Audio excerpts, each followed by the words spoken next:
Karjat superfast, वेगवान शहराचं वेगवान न्यूज चॅनल। 6 जुलैला संपूर्ण रायगडमध्ये जोरदार पाऊस पडला।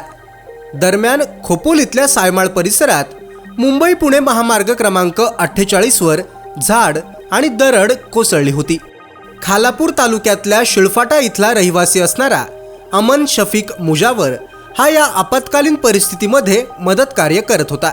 दरम्यान मदत कार्य करत असताना अमन याच्या अंगावर झाडाची फांदी पडल्यानं तो गंभीररित्या जखमी झाला आणि उपचारादरम्यान अमन मुजावर याचा मृत्यू झाला।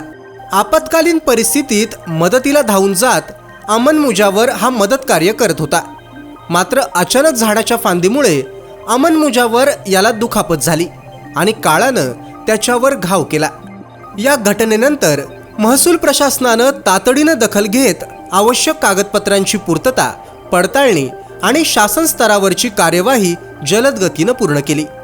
त्यानुसार अमन मुजावर याच्या कुटुंबाला शासनाकडून मदत म्हणून 4 लाख रुपयांचा धनादेश देण्यात आला।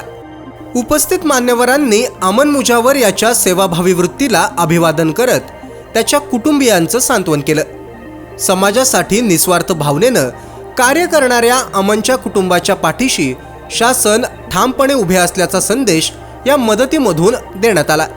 यावेळी आमदार महेंद्र थोरवे, खालापूरचे तहसीलदार अभय चव्हाण, नायब तहसीलदार सुधाकर राठोड उपस्थित होते।